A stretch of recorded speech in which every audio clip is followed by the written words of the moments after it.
पूछा जाता है इनमें से कौन पिछड़ा राज्य, तो चिल्ला चिल्ला के बोलता जी अपना बिहार है जी। आइए ना हमारा का तुझे डुबा के भी मारेंगे, सुखा के भी मारेंगे, तुम कैसे बचोगे जी? बचने नहीं देंगे अगर तुम बिहारी हो तो।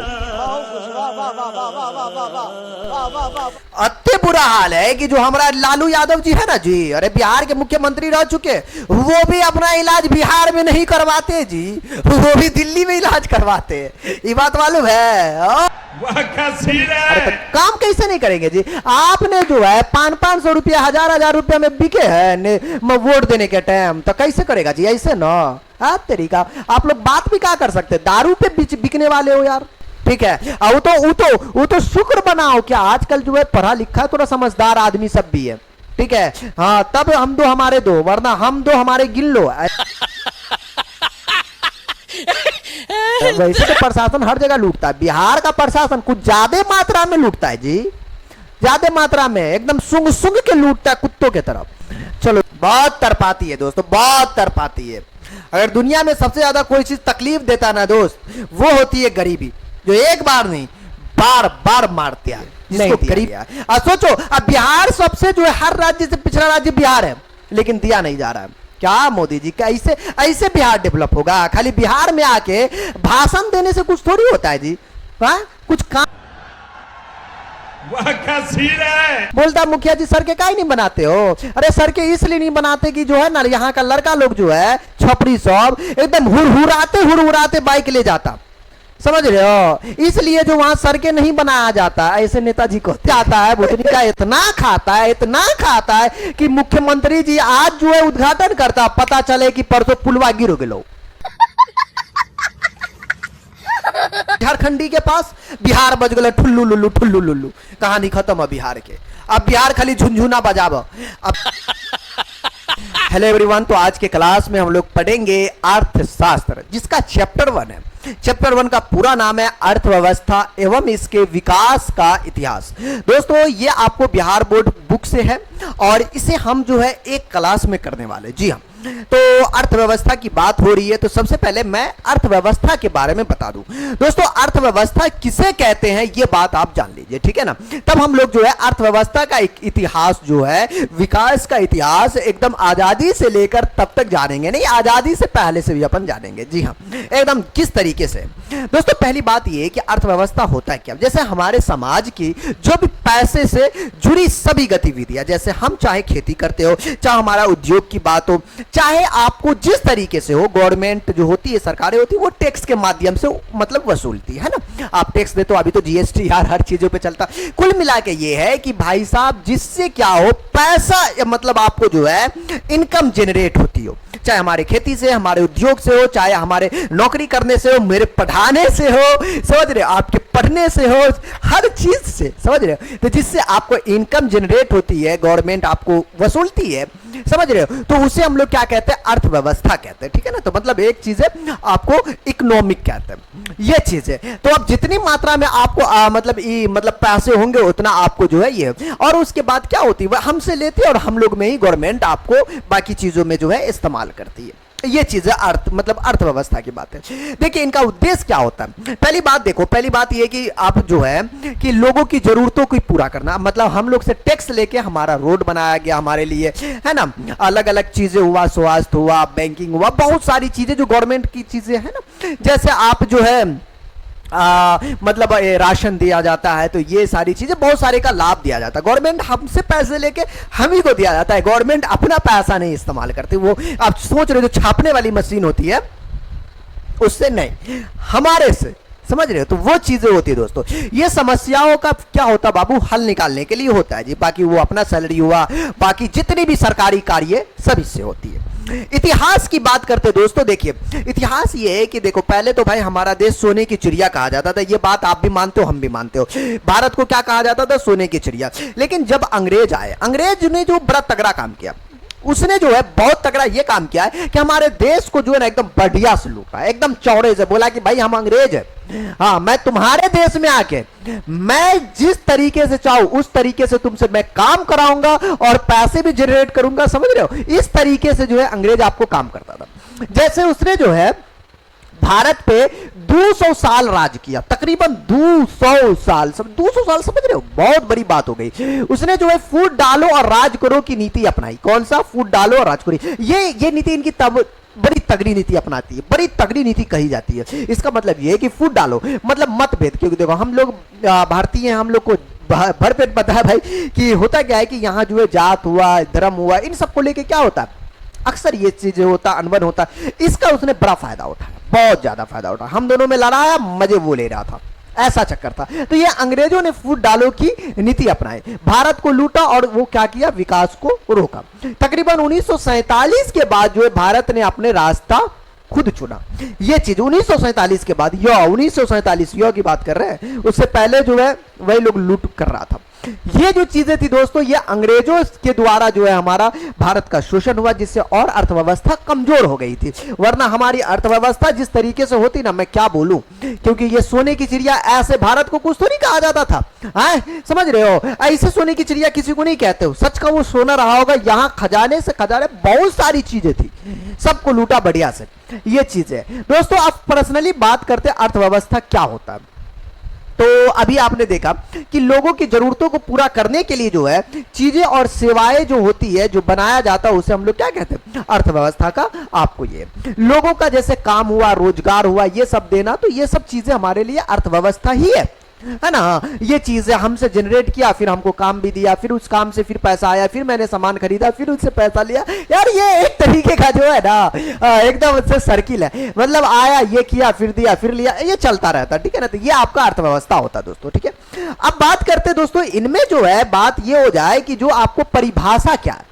देखिए ये सब हम लोग समझने के लिए, और ये जो दांत वाले इंसान है, मतलब दांत वाले का मतलब ये है कि ये आपको लुई है, जिसको हम लोग कहते हैं क्या, आर्थर लुईस कहते हैं, नाम है इनका। इसने परिभाषा दिया, देश का ऐसा सिस्टम जिससे लोग अपनी जरूरतें पूरा करती। क्या बोलता, अरे बुआ, देश का ऐसा सिस्टम हो, लोग क्या करे, इससे अपनी जरूरतें को पूरा करे, अपनी जरूरतों को पूरा करे। ये प्यारा सा डिफिनेशन दिया, ठीक है। चाहे गवर्नमेंट के माध्यम से, चाहे नौकरी के माध्यम से, चाहे जिस तरीके से हो, मतलब जरूरतें को पूरा करे, ये इनका परिभाषा था। और एक और चीज चाहे जिसको कहते हैं ब्राउन, क्या नाम कहते हैं, ब्राउन, ब्राउन कलर है, नहीं वो नहीं, ब्राउन नाम है जी। ये कहता है कि भाई अर्थव्यवस्था आजीविका कमाने का एक तरीका है। अरे वाह यार, बड़ी अच्छी बात इसने भी कही है। मतलब मामला तो कुल मिला के वही है, अर्थव्यवस्था क्या करता है, एक आजीविका, हमारा जो रोजमर्रा वाली जो जिंदगी है, हमारा जो जीवन चल रहा है, उसको कमाने का एक क्या है दोस्तों, तरीका है, जिससे कि पैसा कमाए, फिर उसके बाद हम लोग का आजीविका चले, है ना। तो ये चीज है। तो ये जो है आपको किसने कहा, ब्राउन ने कहा, ये ब्राउन के अनुसार ये डिफाइंड है। अब देखिए, अब यहां पर जो है भाई साहब अर्थव्यवस्था के जो है संरचना, मतलब आपको स्ट्रक्चर ऑफ इकोनॉमी। अब ये क्या होता है, देखो उत्पादन के आधार पर 3 प्रकार के क्षेत्र होते हैं अर्थव्यवस्था में। कितने, 3 प्रकार के। बोलेंगे गुरु कौन सा 3 प्रकार है। पहला कहते हैं प्राथमिक क्षेत्र, उसके बाद द्वितीय, उसके बाद हमारे पास तृतीय क्षेत्र आता है। दोस्तों ये जो है ना, ये अर्थव्यवस्था के टाइप है। आप बोलेंगे गुरुजी टाइप मतलब आपको जो है ये प्रथम टाइप हुआ कि ये भैया प्रथम नंबर जो है अर्थव्यवस्था का। ये देखो प्राथमिक बहुत ऑब्जेक्टिव में भी पूछता है कि भाई प्राथमिक क्षेत्र में इनमें से कौन आता है, तो ये सब चीजें पूछा जाता, तो इसे आप इंपोर्टेंट समझे और बेहतरीन ढंग से याद करें, ठीक है। वो सब तो अर्थव्यवस्था का एक तरीके का इंट्रोडक्शन था, बताना था कि क्या था।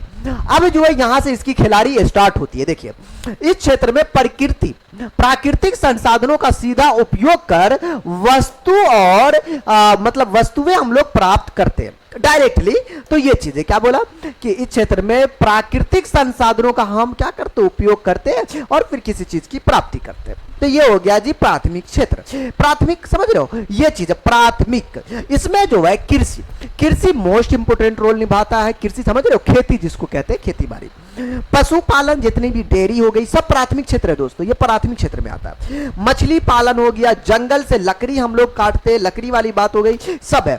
खनन भी जो होता है ये भी आपको प्राथमिक क्षेत्र, ऑब्जेक्टिव में पूछता, बताओ बेटा इनमें से कौन प्राथमिक क्षेत्र के अंतर्गत आता है। कृषि दे देगा, ये दे देगा, वो दे देगा, 4 ऑप्शन देगा, 4 में से कोई ना कोई तुम्हें टिक्का मारना पड़ेगा। अगर गलत टिक्का लग लो तो आगे 1 नंबर खत्म। तो इससे बचना है तो भाई बढ़िया से एकदम समझना पड़ेगा, ठीक है। ये चीजें इसके कुछ नाम है, मतलब कुछ क्षेत्र है। अब देखिए इसके अन्य नाम और इसके कुछ क्षेत्र, जैसे प्राकृतिक संसाधन, आपने नाम सुना होगा प्राकृतिक संसाधन समझे, जो गॉड गिफ्टेड संसाधन होता है। तो ये जो चीजें हैं हमारे को मिलता है, जिसके अंदर जो है आपको प्राथमिक क्षेत्र के अंतर्गत आता है। ठीक है, ये आप प्राथमिक क्षेत्र के अंतर्गत। गुरु अब बात करेंगे द्वितीय क्षेत्र के अंतर्गत क्या आता है। बोलेंगे सर बताइए क्या होता है। देखिए द्वितीय क्षेत्र के अंतर्गत जो है इनमें इसकी तो पहले परिभाषा जान लीजिए। कहते हैं इस क्षेत्र में प्राथमिक क्षेत्र से प्राप्त वस्तुओं को, देखना क्या बोल रहा है कि बोला भगवान है जो प्राथमिक क्षेत्र से जितने वस्तु तू प्राप्त कर ले लियन, हाँ उसे क्या किया जाता है, संसाधित करके नया उत्पाद बनाया जाता है। तो ये हो गया आपका क्या चीज, द्वितीय क्षेत्र हो गया। इनका पहली बात निर्माण मतलब कंस्ट्रक्शन के अंतर्गत आ गया ये। उसके बाद जो है विनिर्माण मतलब आपको मैन्युफैक्चरिंग, किसी भी चीज की आप मैन्युफैक्चरिंग करते वो बात हो गई। फैक्ट्री और कारखाने ये चीज बात हो गई। उसके बाद कुटीर हो गया, चाहे लघु उद्योग हुआ या बड़े उद्योग हुआ, हर तरीके का जितने भी उद्योग हो गया ये सब इसी के अंतर्गत आता है। जी हाँ, जितनी सारी चीजें यहां पर आ गया ये सब जो है आपको द्वितीय क्षेत्र के अंतर्गत आता है। याद रखिएगा, पूछ देगा बताइए औद्योगिक क्षेत्र किसके अंतर्गत आता है, तो बोलिएगा द्वितीय क्षेत्र के अंतर्गत आता है। ठीक है, निर्माण उद्योग तो बातें कर ली, इसके कुछ अन्य नाम है औद्योगिक क्षेत्र और निर्माण उद्योग। ठीक है, निर्माण क्षेत्र ये चीज है। तो ये जितनी सारी चीजें था आपको द्वितीय क्षेत्र के अंतर्गत आता है। दोस्तों इसे भरपेट याद रखनी, भूलनी नहीं, ये बड़ा इंपॉर्टेंट है ये भी। अब तृतीय क्षेत्र की बात करते बोबा, देख लेना ध्यान से सुनना, तृतीय क्षेत्र होता क्या है, क्या होता है गुरु जी। देखिए इसके अंदर जो है कि यह क्षेत्र सेवाएं प्रदान करती है। क्या कहते हैं इसको, सेवा प्रदान करना। ओ बताइए ना सर क्या आपकी सेवा किया जाए, तो बताइए ना, तो सेवा प्रदान करती है। अब किस तरीके से सेवा प्रदान करती है वो देखिए।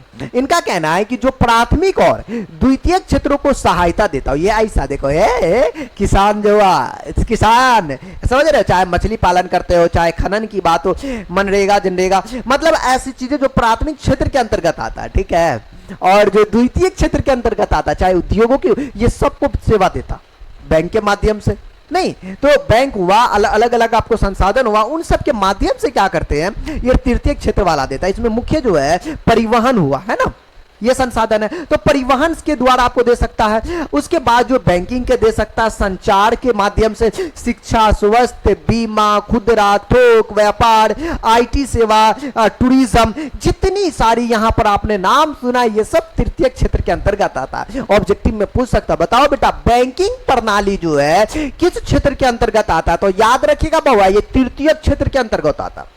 ठीक है, एकदम नॉर्मल भाषा, कोई भारी नहीं है, बस आपको याद रखनी है। इसके कुछ नाम है, इसको सेवा क्षेत्र भी कहते हैं। अगर आपको अभी से कभी सेवा क्षेत्र का नाम याद हो जाए, अगर आपको कहीं पर भी आपको देखा ओ सेवा क्षेत्र मतलब बैंकिंग प्रणाली, ओ मतलब आपको जो है संचार, ओ शिक्षा, ओ स्वास्थ्य, तो सेवा क्षेत्र में कौन आता है याद रखिएगा, ये सब आता है। आप सेवा क्षेत्र ना भूलिएगा जी, अरे बोलिए ना भूलना है, कमेंट में बता दीजिएगा सेवा क्षेत्र क्या है।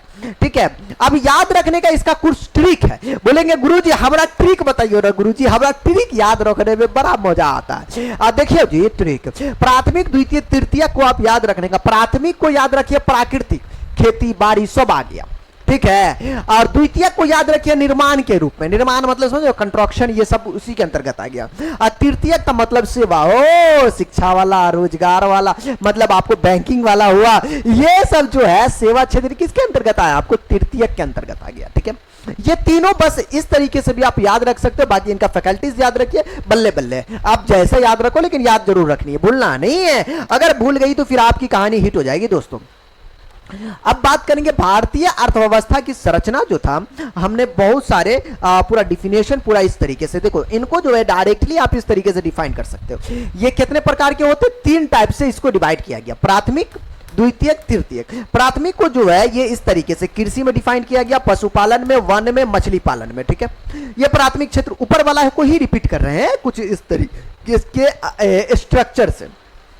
द्वितीय क्षेत्र के अंतर्गत देखिए इसमें उद्योग हो गया, निर्माण हो गया, गैस एवं बिजली सब हो गया जी। ठीक है, अब उद्योग में जो है कुटीर उद्योग, लघु उद्योग, मध्यम उद्योग, बड़े उद्योग, सब उद्योग इसके अंतर्गत आ जाएगा। उद्योग में मतलब सब है, छोटे बड़े, लंबे चौड़े मोटे सोच रहे सब तरीके का आ गया। तृतीयक में बैंकिंग प्रणाली हो गई, परिवहन हो गया, संचार हो गया, व्यापार हो गया, बाकी सेवाएं जो है सब तृतीयक क्षेत्र में आता है। तृतीयक क्षेत्र को ही सेवाएं क्षेत्र भी कहते हैं। ठीक है, क्या याद रखिएगा, चाहे बैंक हो चाहे बैलगाड़ी, अरे वाह यार, मेरा कहने का मतलब है तो ये गाड़ी की बात कर रहे, परिवहन की बात कर रहे हैं, हाँ वो चीजें हो, संचार हो, कम्युनिकेशन, हाँ बात करेंगे। अरे जियो, अरे लगाओ ना यार, जियो फोन लगाओ ना अंबानी जी के पास, व्यापार की बात हो जाए तो ये जितनी सारी चीजें हैं ये सब आपको तृतीय क्षेत्र के अंतर्गत आता है दोस्तों, किसके, तृतीय क्षेत्र के अंतर्गत। ठीक है, आइए अब इसमें जो है अर्थव्यवस्था के प्रकार है, टाइप्स ऑफ इकोनॉमी। बोलेंगे सर आपने जो है अभी आपने जो दिखाया था वो क्या था, दोस्तों देखिए अभी आपने जो देखा ये था भारतीय अर्थव्यवस्था की संरचना था। ठीक है, समझ रहे हो, ये इस तरीके का इसकी संरचना है, स्ट्रक्चर है। तो हमने स्ट्रक्चर ऑफ द इकोनॉमी देखा, अब जो है टाइप्स ऑफ इकोनॉमी देखेंगे। इकोनॉमिक जो है ना अलग अलग टाइप्स के होते हैं, जैसे हमारे भारतीय इकोनॉमिक अलग है, वैसे आप जितनी भी तकरीबन सब जो है पूंजीवाद के रास्ते पे ही चल चुका है अभी के टाइम में। लेकिन फिलहाल देखिए क्या है, पहली बात यह है कि अर्थव्यवस्था को 3 टाइप से बांटा गया। पहले देखिए पूंजीवादी अर्थव्यवस्था, बहुत सारे बच्चे पूंजीवादी अर्थव्यवस्था को समझ नहीं पाते, रियली बोल रहा हूं, रियली बोल पा रहा हूं कि पूंजीवादी अर्थव्यवस्था समझने में उसे बड़ा कंफ्यूजन होता। कसम से मैं एकदम देसी भाषा में जो है इसके कंफ्यूजियाने को जो है ना हम ठीक करेंगे एकदम से, एकदम चौड़े से, बिल्कुल टेंशन ना लेना। अब जैसे देखो कि पूंजीवादी अर्थव्यवस्था होता क्या है, देखो कहते हैं ऐसी अर्थव्यवस्था जिसमें उत्पादन के साधनों का स्वामित्व निजी व्यक्ति के पास हो, मतलब निजी प्राइवेट सेक्टर के पास हो, बुलाओ समझ के पूंजीवादी की बात हो रही है। प्राइवेट सेक्टर समझ रहा ना, जैसे अपना अंबानी जी, हाँ ऐसा चीज है। तो इसका प्रयोग निजी लाभ के लिए करते हैं। इसमें मुख्य विशेषताएं क्या है, देखो भाई इसमें निजी संपत्ति का अधिकार होता, बाजार आधारित उत्पादन एवं मूल्य निर्धारण, प्रतिस्पर्धा आधारित व्यवस्था, लाभ का उद्देश्य, और उदाहरण में कौन कौन से देश है वो दिया हुआ, अमेरिका, जापान, ऑस्ट्रेलिया। बोलेंगे सर जी भारत यहां से कहां चले गया का, देखो भारत यहां से इसलिए गायब है कि भारत पूंजीवादी अर्थव्यवस्था में नहीं है। सर जी हम पूंजीवादी का मतलब ही नहीं समझे, पहले मतलब समझाइए ना। ये जो हमारा मोटा भाई है, उधर अडानी है, अंबानी है, दिन भर नाम लिया जाता, क्या मामला है। देखो मैं देसी में बताओ, ध्यान से सुनना। देखो यहां पर अमेरिका, जापान, ऑस्ट्रेलिया, इनकी सबसे बड़ी खूबसूरती है कि इसमें जितनी भी कंपनी है, समझ रहे हो, वो सरकार के अधीन नहीं है, सरकार उसे सिर्फ टैक्स लेती है। जैसे देखिए मैं इसका एक प्यारा सा नोट के रूप में मैं आपको यहां पे लिख चुका हूं, अगर आप इसे ध्यानपूर्वक देखते हो मजा आ जाएगा। इन देशों में निजी कंपनियां प्रमुख है, वो सरकारी कंपनियां बहुत कम है, मतलब वहां सरकारी कंपनी बहुत कम है, 9 है। कैसे हमारे देश में सरकार रेलवे के पास, रेलवे सरकार के पास है, मतलब उसके अधीन है, मतलब बहुत सारी चीजें जो है सरकार खुद के अंदर में रखी हुई है। लेकिन उन सब देशों में ऐसा है नहीं, अमेरिका, जापान, ये सब में बोला कि बेटा तू कंपनी तू सब कुछ कर, क्या बोला, तू सब कुछ कर, ठीक है, हम तेरे से कल टैक्स ले, वो हमरे को कोई टेंशन ना पालना, तेरी कंपनी तू समाज जितना पैसा लेना जो करना तू कर, मुझे कोई लेन देन नहीं है, तू मुझे सिर्फ टैक्स दे, बाकी हम चला लेंगे, ऐसा मसला है। यहां जो है सरकार जो है ना हस्तक्षेप सिर्फ नियम बनाने में करती है, जैसे टैक्स बोला रे बेटा तेरी कंपनी इतना इतना इतना हम टैक्स लेबो, इतना हम टैक्स लेबो, ऐसा मामला होता है। सुरक्षा या मंदी से जो है निपटने के लिए होता है, सरकार इसमें काम करती है, सरकार अपने कंपनी खोलने में नहीं रहती है, या न्यूनतम हस्तक्षेप होता है, मतलब कम से कम, इसीलिए इन्हें अभी भी पूंजीवादी अर्थव्यवस्था भी कहा जाता है।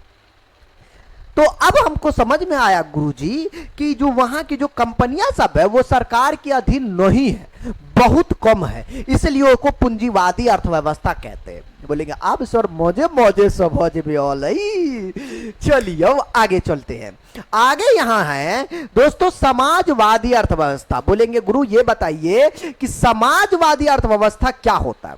जैसे देखो इसमें जो है समाजवादी अवस्था एक ऐसी आर्थिक व्यवस्था है जिसमें उत्पादन के जो है साधनों का जो है ना स्वामित्व, जैसे जमीन, कारखाने, बैंक, उद्योग का जो है स्वामित्व नियंत्रण सरकार या राज्य के पास होती है।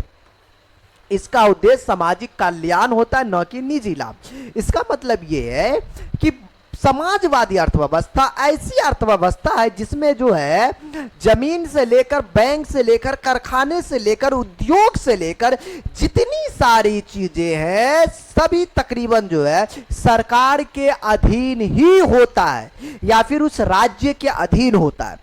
समझ रहे हो? ये मामला हो जाए तो दोस्तों अब हम समझ लेंगे कि ये समाजवादी अर्थव्यवस्था जैसे इसमें जो है राज्य का स्वामित्व, योजना आधारित अर्थव्यवस्था, लाभ नहीं समाज का कल्याण मुख्य उद्देश्य होता है, संपत्ति का समान वितरण होता है। इसमें सबसे बड़ा है चीन और क्यूबा। क्या है चीन?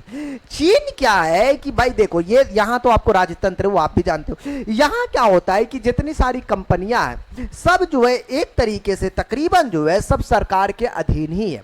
बाकी अब ये भी जो है पूंजीवादी अर्थव्यवस्था की तरफ बढ़ रहा है, ऐसा नहीं कि टोटल है लेकिन बढ़ रहा है पहले से। अब समझ रहे हो, जैसे जैसे मॉडर्न हो रहा है तो वैसे वैसे सब में चेंजिंग हो रहा है, वो आगे बढ़ रहा है। इसमें से जो है ना निजीकरण के तत्व भी शामिल हो है, ऐसा नहीं है। जैसे तो अब सरकार सोच रही कि अरे यार का टेंशन पा लेते देते कंपनी का टेंशन रहेगा, चल हमें थोड़ा सा खाली टैक्स ले, बाकी तू जो करना हो कर। ये वाली बात अब सब बढ़ रहा है। अब देखो मिश्रित अर्थव्यवस्था भारत को क्यों कहते हैं, आज की स्टोरी में तुम जो ना दोस्तों मिश्रित अर्थव्यवस्था के बारे में जान जाओगे, पक्का बोल रहा हूं, गारंटी तुम्हारी। देखो कैसे कहते हैं, मिश्रित अर्थव्यवस्था वो होती जिसमें जो है हमारे सरकार और निजी क्षेत्रों की भागीदारी होती या पूंजीवाद और समाजवाद के संयोजन है। मतलब कुल मिला के उधर जो है ई पति और ई पत्नी के मिलन से बनले का मिश्रित अर्थव्यवस्था। बोलेंगे सर पति पत्नी प्रेम वाला भावना है कि अरे हर जगह प्रेम विवाह ये सब काहे घुसेर रहे हो?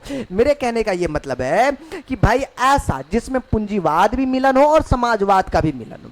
अब देखो इसमें निजी और सार्वजनिक क्षेत्र जो है ना आपको अस्तित्व जो है सामाजिक कल्याण और निजी लाभ दोनों पर जो है आपको काम होता है, और जो है सरकार आवश्यक नियंत्रण करती है और नियामक रूप से भूमिका भी निभाती है। इसमें आर्थिक स्वतंत्रता और योजना की संतुलन है। बोलेंगे सर हम नहीं समझ लिए, भारत, फ्रांस और ब्रिटेन देशी में बताइए ना। देखो बताता हूं। अपने यहां मोटा भाई मुकेश अंबानी की बात कर रहे हैं, समझ रहे हो? हाँ जी, मुकेश अंबानी की हम बात कर रहे हैं। उसके बाद हो गया अडानी हुआ, अंबानी हुआ, इन सब की हम बात कर रहे हैं। तो वही वाली बात है, चाहे हमारे रतन टाटा जी हुए, तो ये जितने सारे जो है आपको यहाँ पर क्या है कि इनकी दो चीजें। पहली बात ये कि ये तो प्राइवेट सेक्टर है। अरे भाई प्राइवेट सेक्टर है ना, ये तो सरकार के अधीन नहीं है। लेकिन हमारे यहाँ ये तो प्राइवेट भी चल रहा है और गवर्नमेंट भी चल रहा है, सरकार की भी तो चल रही है ना। सरकार का जो भी हो, चाहे बहुत सारी बैंक सरकार की होती है, बहुत सारा आपको बहुत सारी चीजें हैं, चाहे आपका रेलवे हुआ, बीमा हुआ, बहुत सारी चीजें सरकार की है। आप देखिएगा बहुत सारी चीजें हमारे भारत में चलती है। सरकारी कंपनी होती है, नहीं तो सरकारी पोस्ट होता है, सरकारी पद खाली होता है, तो ये सरकारी नौकरी का नाम आपने सुना। तो सरकारी सब कुछ आप देखोगे तकरीबन 50-50% समझो कि बटा हुआ, सरकारी भी है प्राइवेट भी, दोनों चीजें। तो जहां पर प्राइवेट भी हो सरकारी भी हो और अधिक मात्रा में हो, दोनों का मिलन हो, अगर दोनों की भागीदारी है, तब वहां पर हम बोल देंगे एकदम चौड़े से आसानी से कि मिश्रित अर्थव्यवस्था है। हमारी अर्थव्यवस्था मिश्रित है, ठीक है। इसलिए यहां एग्जाम्पल है, भारत से लेकर फ्रांस से लेकर ब्रिटेन से लेकर ये सब मिश्रित अर्थव्यवस्था का उदाहरण है, और ये तगड़ा उदाहरणों में से एक है दोस्तों। अब इसमें हम आगे बात करते हैं कि भाई क्या बात करेंगे। अरे गुरुजी बात क्या कीजिएगा, आप जो करना है कर लीजिए, हम कुछ थोड़ी आपको कुछ बोलेंगे। अरे आप क्या बोलिएगा सर, देखिए रहा आगे। अब हम बात करेंगे अर्थव्यवस्था का विकास। बोलेंगे गुरु विकास का क्या मतलब? अरे देखो ना विकास, यहां इंग्लिश बोल कर जो है कैसे बात को घुमियाया जा रहा है। तो देखो बात यह है कि अर्थव्यवस्था का विकास किस तरीके से, अर्थव्यवस्था का विकास कोई एक दिन की घटना नहीं है, बल्कि यह एक सतत प्रक्रिया पीढ़ी दर पीढ़ी से आ रहा है। जैसे बीज से वृक्ष बनता है। बोलेंगे सोहर ये तो मामला आप ज्यादा गंभीर बोल दिए, मतलब बीज को पनिया में मतलब जमीन में रोप लिए, पानी पटलिए, अत्ता बड़का, फिर अत्ते बड़का, फिर बड़कन, फिर जो है वो फल देते, तब हम उसको फल को चपर चपर करके खाइबे। कितने लंबे एकदम प्रॉब्लम है। उस तरीके से जो है अर्थव्यवस्था का भी विकास हुआ। देखिए अर्थव्यवस्था का प्राकृतिक विकास की हम बात करते, गॉड गिफ्टेड। जैसे देखिए बीज से अंकुर हुआ है ना, उसमें आपको पौधा बना, पौधा से आपको वृक्ष बना, तो ये थोड़ा सा प्रोसेस आपको लंबा है। अब दोस्तों ये है कि वैसे ही अर्थव्यवस्था भी जो है आपको आदिम काल से वो वाला।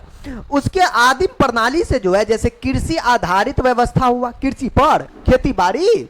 उसके बाद आपको आया औद्योगिक अर्थव्यवस्था, मतलब आपको जो है औद्योगिक इसका इसलिए क्योंकि ये आपको फैक्ट्री की बात है, औद्योगिक क्षेत्र की बात आया। उसके बाद आपको सेवा आधारित, सेवा समझ रहे हो, बोलेंगे जी सर जी, बैंक, शिक्षा, व्यापार सब सेवा क्षेत्र के अंतर्गत आता है। उसके बाद अभी डिजिटल अर्थव्यवस्था, अभी डिजिटल अर्थव्यवस्था की तरफ हम लोग बढ़ रहे हैं। कृषि से आए औद्योगिक, औद्योगिक से सेवा, सेवा से डिजिटल। देखो किस तरीके से अर्थव्यवस्था का विकास हुआ, बीज से लेकर पेड़ तक का विकास देखो किस तरीके से।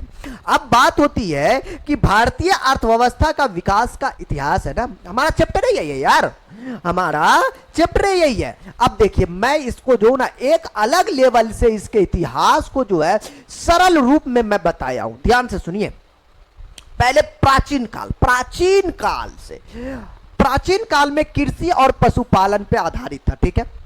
उसके बाद जो है हस्तशिल्प, समझ, हस्त से लेखन वाला वहां वाला टाइम की हम बात कर रहे हैं, व्यापार का विकास हुआ। उसके बाद सिक्कों का उपयोग होने लगा, सिक्का बनने लगा और व्यापारिक नगर बनने लगा, तो वो वाला काल की बात हुई है, तो इसको कहते हैं प्राचीन काल का विकास। अब बात करेंगे दोस्तों यहां पर मध्यकाल, बोलेंगे सर मध्यकाल मतलब, अरे यार प्राचीन के बाद मध्यकाल ना आता है। उसके बाद जो है व्यापार, कर व्यवस्था लगाया गया, कर का मतलब होता है टैक्स, फिर जो है टैक्स लगाया गया, नहीं याद है ना टैक्स, और सबसे ज्यादा टैक्स समझता है वो अंग्रेज वाला, अंग्रेज जो है टैक्स कैसे लेता, वैसे गवर्नमेंट ले रहा था, गवर्नमेंट मतलब उस जमाने में तो राजा महाराजा वाला भी तो सेशन था।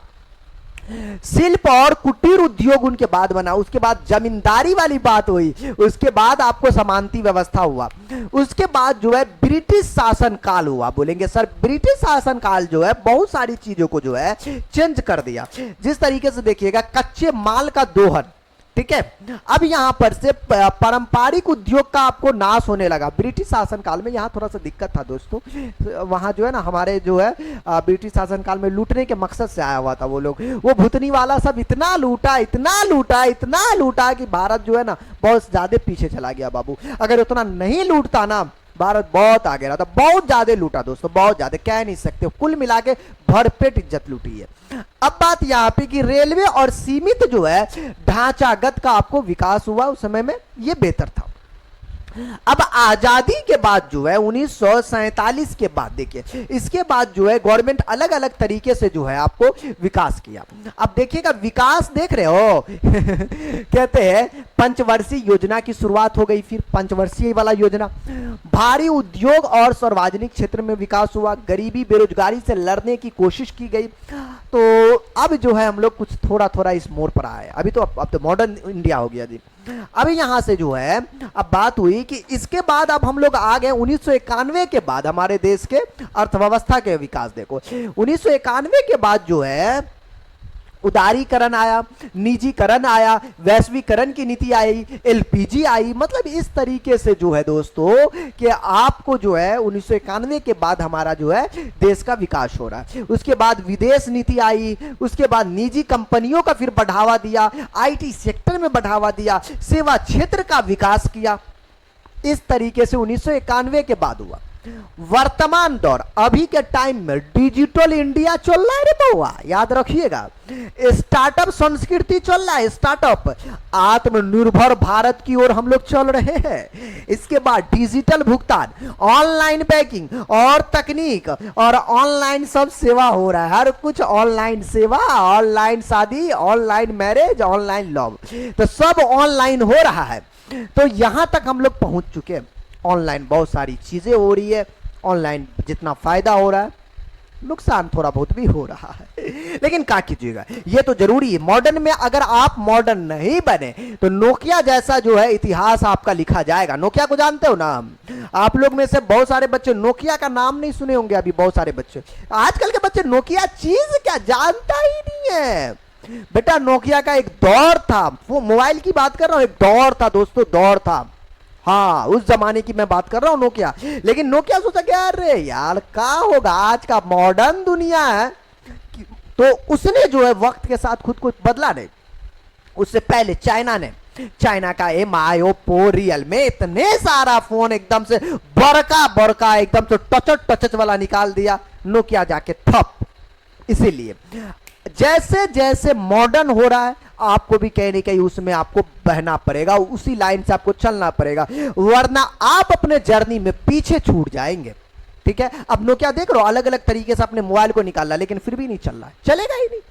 अरे भाई, उतना को किसी शेर को पछाड़ना एक गिदर में बहुत बड़ी बात हो जाती है, तो अब उसको पछाड़ना बहुत मुश्किल है। तो अब दोस्तों आगे हम बात करेंगे अर्थव्यवस्था विकास के लिए हम निम्नलिखित दो स्थितियों का जो है विवेचन करेंगे, जिसमें आपको आर्थिक विकास और मौद्रिक विकास की बात करेंगे। देखिए, अब देखिए आर्थिक विकास क्या होता है, इसे समझिए ध्यान से।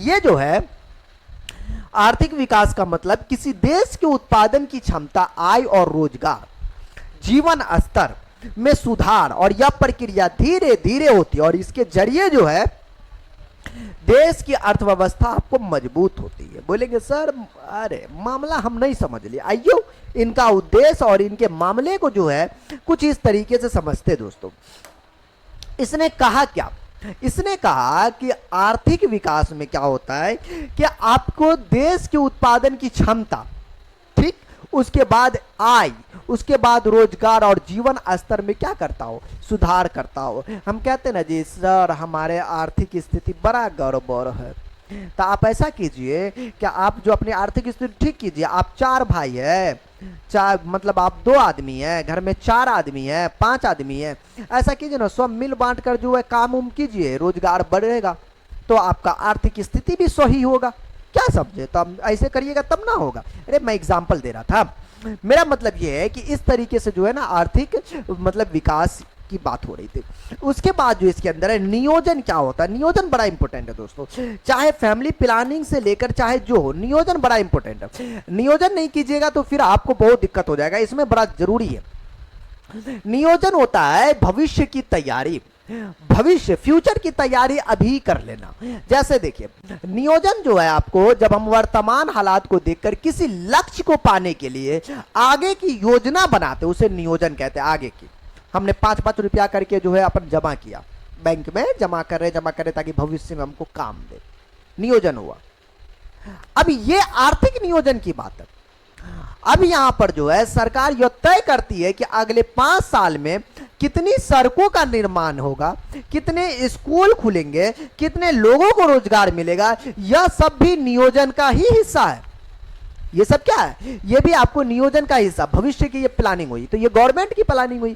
हमें अपना नियोजन करना है तो हम लोग जो है पैसे को जो है FD करवाते, तो ये करवाते वो करवाते, गवर्नमेंट के लिए वो है। तो ये चीजें इस तरीके को हम लोग नियोजन कहते हैं, फ्यूचर प्लानिंग करते हैं। नियोजन मतलब सोच को, योजना को जोड़िए और कार्य का सही क्रम को जोड़िए, बन गया नियोजन। Mathematics calculation. ओ यार सर आप अर्थशास्त्र में मैथमेटिक्स घुसेड़ दियो। भैया अर्थशास्त्र में बहुत जगह मैथमेटिक्स से चिंता ना करो, प्रति व्यक्ति आय कैसे निकालोगे बिना मैथ का। अरे यारो मैथ तो कहीं भी टपक सकता है सर, बायोलॉजी में नहीं टपकता, यही तो खुशी की बात है। अब जब बात हो जाएगी नियोजन क्या है, ये तो हम बात हो गई। अब यहां पर आर्थिक विकास के कुछ उदाहरण हैं। देखिए आर्थिक विकास के उदाहरण की बात कर ले तो इसमें जो है आर्थिक विकास में पहल शामिल है जो बुनियादी ढांचे में सुधार करती है, जैसे हमारी शिक्षा प्रणाली को बढ़ाती है, हमारी सार्वजनिक सुरक्षा को बेहतर करती है, पार्कों में सुधार करती है, नए व्यवसायों और नौकरियों को जो है प्रोत्साहित करने में, आकर्षित करने में अंतहीन तरीकों से आपको बढ़ावा देती है। बात वही पहुंचा, चाहे जी इस तरीके से बोलो चाहे उस तरीके से बोलो, ये चीज है। अब देखिए आर्थिक विकास की बात की है और भारत में योजना आयोग की बात ना की है तो बेकार है जी। देखिए हमारे देश में जो है ना योजना आयोग का गठन तकरीबन योजना बनाने वाला 15 मार्च 1950 को ही किया गया था, आजादी के जस्ट बाद। भारत में आर्थिक विकास का श्रेय नियोजन को ही दिया जाता है। ये हमारे नियोजन बाप प्लानिंग, नियोजन नहीं करेंगे, भविष्य की बात नहीं करेंगे तो मसला हो जाएगा ना, तो नियोजन को ही दिया जाता है। नियोजन उसी की बात कर रहे हैं जिसका डिफिनेशन अभी देखे थे। नियोजन का मुख्य उद्देश्य है आर्थिक विकास की दर को बाबू बढ़ाना। आर्थिक विकास के दर को बढ़ाना मतलब आपको नियोजन की बात होगी। हमारा विकास बढ़ेगा जी, आर्थिक विकास तब ना बढ़ेगा आप नियोजन कीजिएगा। ठीक है, आज खाए आज ही खत्म कर दिए, कुछ बचत नहीं कर पाए, अपनी बात कर रहा हूं, तो दिक्कत हो जाएगा ना। हाँ जी, तो जिस तरीके से सरकार नियोजन है उस तरीके से आप जो है अपने फैमिली अपने इसको देखकर नियोजन करते हैं।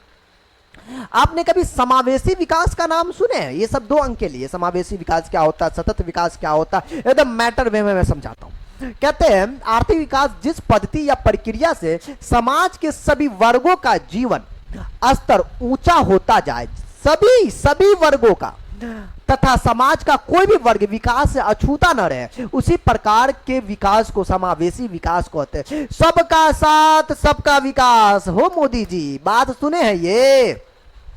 देखिए आर्थिक विकास क्या बोला कि समाज के सभी वर्गों के जीवन का स्तर ऊंचा हो, समाज का कोई भी वर्ग अछूता ना हो, नहीं किसी के साथ भेदभाव होता हो, हर तरीके से पूरे समाज का विकास होता हो, वो कहलाएगा हमारा क्या चीज? समावेशी विकास। इसलिए कहते हैं ना, इसलिए नारा दिया सबका साथ सबका विकास। तो आर्थिक विकास ये समावेशी विकास समझे? हाँ जी, सभी वर्गों का विकास होता हो जिस तरीके से आपको मतलब आपको विकास की प्रक्रिया चल रही है ना। गवर्नमेंट का कोई भी चीज हो यार, सबके लिए होता है ना, सबके लिए विकास होता, तुम्हारे लिए उसके लिए ना होता ना सबके लिए। तो यही चीज है, सबका इसके लिए होता है, तो इसको हम लोग कहते हैं समावेशी विकास। समावेशी सबका, समावेशी सबका, याद रखिएगा, समावेशी विकास सबका विकास, समावेशी विकास प्रोसन का विकास, अबे प्रोसन के साथ साथ तोरा भी विकास, तेरा फैमिली के विकास, पूरे देश का विकास, हाँ तो सबका विकास। अब बात करेंगे दोस्तों सतत विकास। बोलेंगे गुरु यार ये सतत वाला चक्कर क्या है, सतत विकास का क्या है मैटर गुरु जी? अब देखिए ना जी, हम बताते हैं। सतत विकास का शाब्दिक मतलब है कि ऐसा विकास जो आज की जरूरतों को पूरी कर सके, आज की जरूरतों को, अभी के जरूरतों को पूरी कर सके।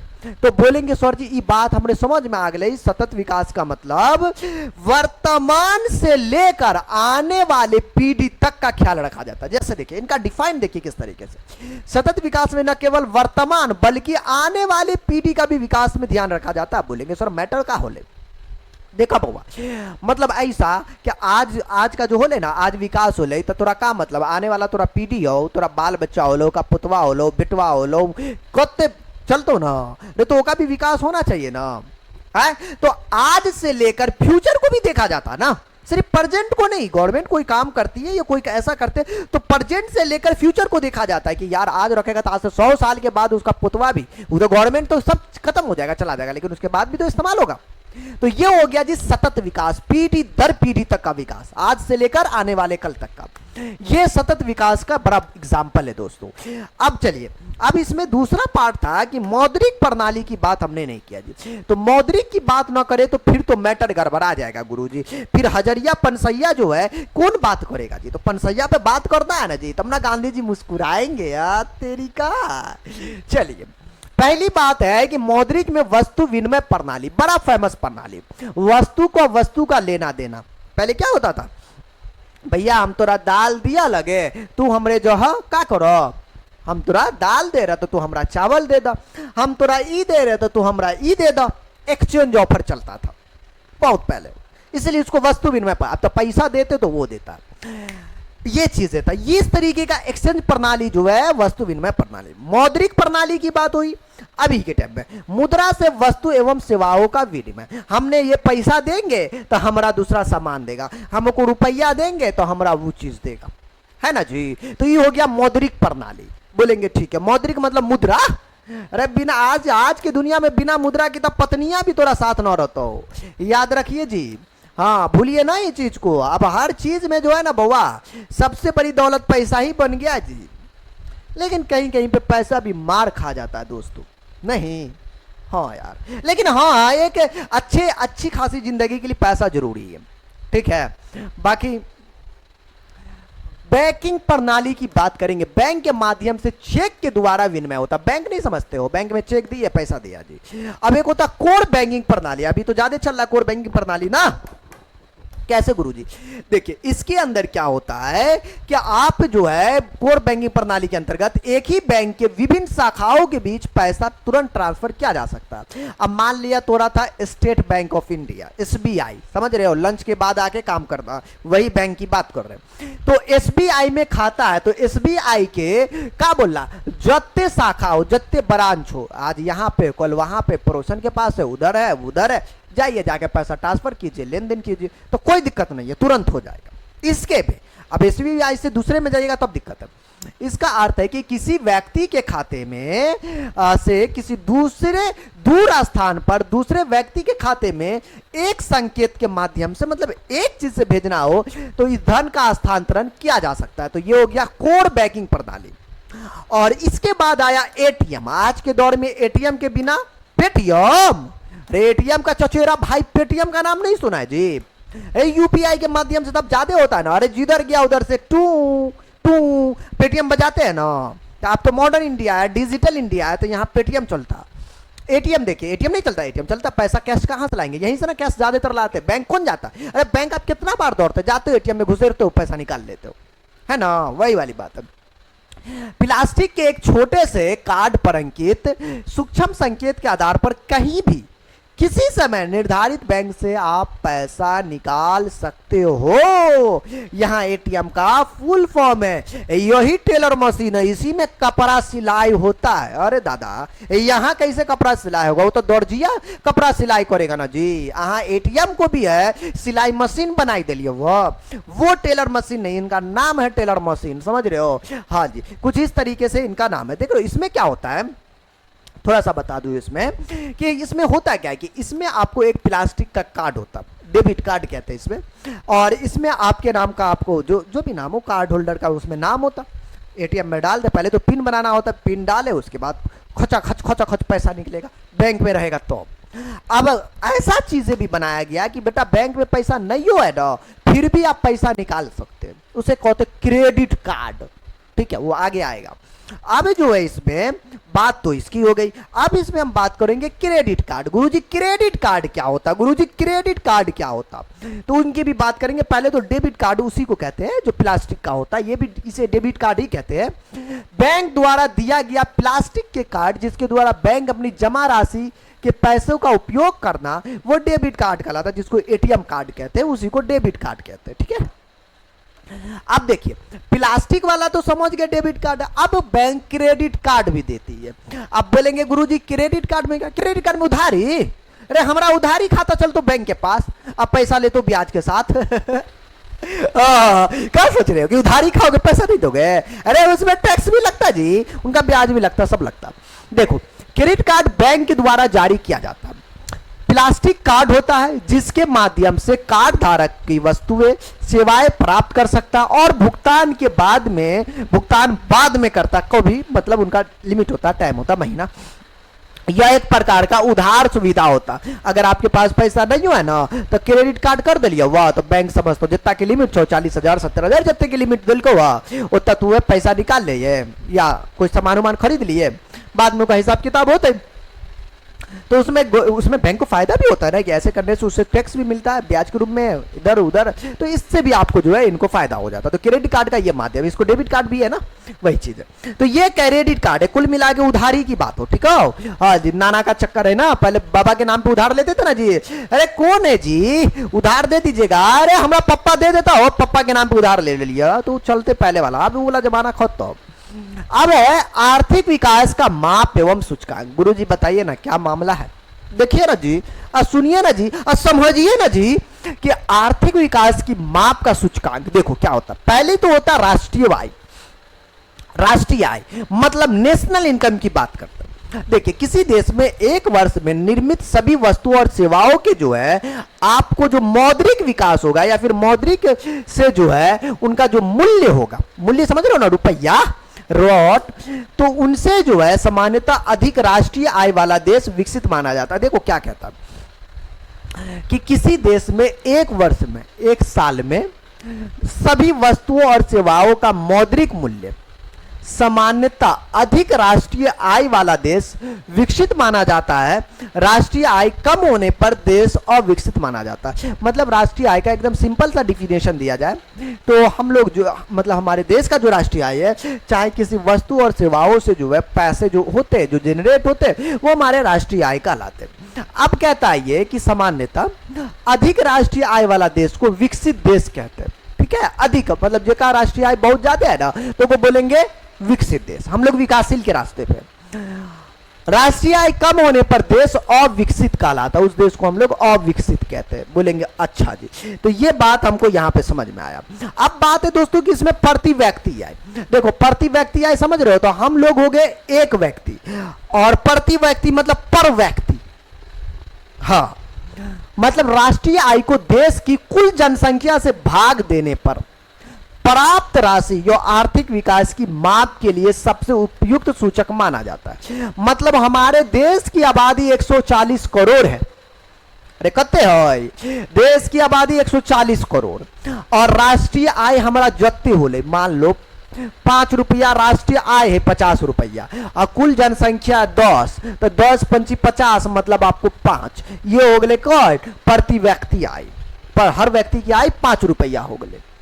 समझ रहे हो, ये तो यार हमारा एग्जाम्पल था, लेकिन हमारे जो देश की आय है और हम 140 करोड़ आबादी से भाग लगा देंगे, और जो रिजल्ट निकलेगा तो एक व्यक्ति का इनकम निकलेगा, ये लगभग होता है, तो एक व्यक्ति का इनकम निकल जाएगा। तो एक साल में हमारे देश का जो पैसा होले, इनकम जनरेट होले ना राष्ट्रीय आय, उनमें अभी 140 150 करोड़ आबादी, समझो ना, 150 करोड़ आबादी से भाग लगा दिलिए, जो पैसा निकल रहे वो हमारा एक व्यक्ति का इनकम हो गए। ठीक है, तो एक को कहते हैं प्रति व्यक्ति आय, ये फार्मूलिया है, ये मैथमेटिक्स वाला फार्मूलिया है। ठीक है, तो एक व्यक्ति का जो है राष्ट्रीय मतलब आय निकल जाएगा। अब देखिए 2004 के राष्ट्रीय आय की हम बात करेंगे दोस्तों। बोलेंगे गुरुजी अभी तो 2024 चल रहा, 25 चल रहा, अरे तो 4 वाला बात कर लीजिए ना। कहते हैं जब प्रति व्यक्ति आय आपको इतना रुपए, इससे अधिक वाले देश विकसित माने जाते थे। अगर इनका जो है ना इससे आपको ज्यादा था तो उनको जो है विकसित कहते थे। अगर प्रति व्यक्ति आय इस रुपए से कम वाले देश आपको विकासशील देश माने जाते थे, कि वो विकासशील के रास्ते हैं। प्रति व्यक्ति आय 2004 में बाप रे बाप 37,000, समझ रहे हो। हाँ, वो समय में भारत की प्रति व्यक्ति आय 2004 में 28,000 रुपए थी। अरे वाह यार, 28,000 रुपए, बढ़िया था, फिर भी विकासशील के रास्ते पे थे तकरीबन। बिहार भारत का सबसे कम विकसित राज्य माना गया उस समय। ओ यार, ये थोड़ा सा दर्द होता, हमें दर्द किसी चीज का नहीं होता, थोड़ा बहुत दर्द हो जाता बिहार का नाम सुन के, बाकी थोड़ा सा हाँ समझ रहे हो। तो ये चीजें था, तो हमारे बिहार का तो थोड़ा सा लुटिया गरक है ये। अब इसमें हम क्या कर सकते हैं, बिहार के नेता अब जो करे वही लोग करेंगे जी। अब समझ रहे हो, नेता लोग जो है, नेता लोग बनता कहाँ है कोई जी, नेता लोग कहाँ कोई जल्दी से बनता है। नेता अच्छा आदमी तो हम देखते नहीं करते, नेता बनता है एकदम से लफंगा गुंडा मवाली। यार अच्छा आदमी नेता बने तब ना, अरे अच्छा आदमी नेता बने तो कैसे बने, भूतनी वाला अगर टिकटो मांगेगा तो नहीं देगा, अरे पटियो टिकटो नहीं देता है, पार्टी भी वैसा ही होता है, वो भी तो भगचोनर देगा भी भगचोनर को।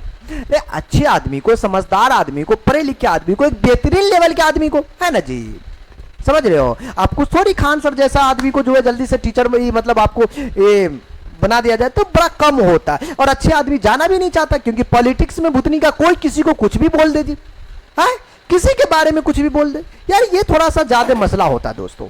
तो ये सब चीजें जो है यहाँ पर आपको जो है हमें देखने को मिलता है। तो अरे यार, इसलिए बिहार जो है ना एकदम से पिछड़ा राज्य बना हुआ है। देखिए दोस्तों, अब बात करेंगे आधारिक संरचना के बारे में। आप बोलेंगे सर क्या आधारिक संरचना, क्या ध्यान देने की बात यह है कि इसका मतलब होता है कि वे सुविधाएं और सेवाएं जो देश के आर्थिक विकास में आपको मदद करती है। आर्थिक विकास में गुरुजी कैसे, तो देखिए ना, हम बताते हैं आर्थिक विकास में कैसे मदद करती है। जैसे आपको सड़कें हो गलो, बिजली, रेलवे, स्कूल, अस्पताल, पानी, बैंक, बाजार। गुरुजी मतलब ना समझ लिए, क्या बोल रहा, आधारिक संरचना का मतलब बोल रहा कि ऐसा संरचना मतलब ऐसी सुविधाएं जिसमें आपको सेवाएं जो देश के आर्थिक विकास में मदद करती है, विकास में ना मदद करता है। अरे सड़कें अच्छा रहते तब ना सब कुछ होते, काम कैसे, सड़क खराब तो कहानी खराब। अरे बिहार में अब ना सड़क ठीक हो रहा है धीरे धीरे करके, वरना बिहार के सड़क अभी भी गांव में देखो। हाँ जी, बोलता मुखिया जी सड़कें काहे नहीं बनाते हो, अरे सड़कें इसलिए नहीं बनाते कि जो है ना यहाँ का लड़का लोग जो है छपरी सब एकदम हुरहुराते बाइक ले जाता, समझ रहे हो, इसलिए जो वहां सड़कें नहीं बनाया जाता, ऐसे नेताजी कहते हैं ताकि तो इसे छपरिया सब जो है गाड़ी को स्लो चलाए, इसलिए रोड नहीं बनवाता है। अरे यार तो ये तो मस्ती मजाक था। मेरे कहने का मतलब है कि अगर सड़कें जो है अच्छे रहेंगे तो बेहतरीन होगा, परिवहन होगा। बिजली सबसे ज्यादा जरूरी। अब बिहारिया में बिजली, अरे बाबा बड़ा दिक्कत है रे। तो शहर में तो थोड़ा बहुत ठीक हो रहता है, बिहार में बिजली की समस्या अब ठीक हुआ, लेकिन तब पहले तो ऐसा था कि अरे लालटेन जला के, तो लालटेन वाला चक्कर था। अब थोड़ा सा बिहार जो है सुधरा है। अभी तो भी जो है चाचा जी का जो है ना शुक्रिया अदा करा करे। कौन चाचा? जरा अपना नीतीश चाचा, चाहे जो भी हो, जितना बार पलटी मारा हो या इधर उधर किया, वो उनका अलग मसला है। नीतीश जी की जो है ना ये खूबसूरती है, बिहार को कहीं ना कहीं यहाँ पर भी जो लाने की कोशिश हुई ना, उसमें नीतीश जी का ही बहुत बड़ा हाथ है।